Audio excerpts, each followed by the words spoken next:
Subscribe कीजिए अशमास kitchen को और बेल आइकन को दबाइए सबसे पहले लेटेस्ट वीडियोस देखने के लिए।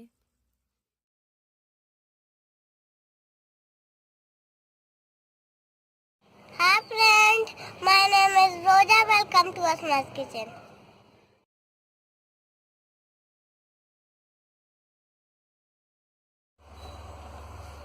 अस्सलाम वालेकुम नाजरीन, असमास किचन में आपका स्वागत है।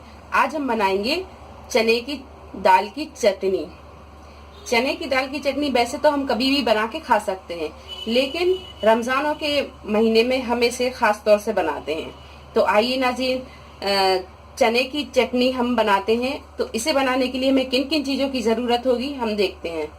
1 कप हमने चने की दाल ली है और इसे हमने 3 घंटे पहले पानी में भिगा दिया था। ये भीगी हुई दाल है। 1 टेबल स्पून लाल मिर्च पाउडर है, आधा कप हरा धनिया, 1 कप पुदीना, नमक स्वाद अनुसार लेंगे, 2 नींबू के रस, 8-10 हरी मिर्च यहाँ हम तेज खाते हैं तो थोड़ी तेज ले रहा है, आप थोड़ा कम खाते हो तो कम ले लो। और 1 टेबल स्पून लेंगे हम जीरा पाउडर, ये भुना हुआ जीरा है। तो एक जार में हम ये भीगी हुई दाल को डाल देंगे। इसी में हम ये हरा धनिया डाल देंगे।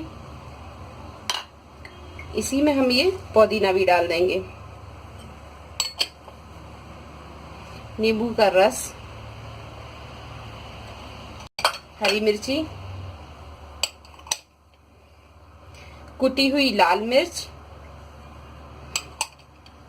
जीरा पाउडर और नमक। इन सबको अब हम पीस लेंगे।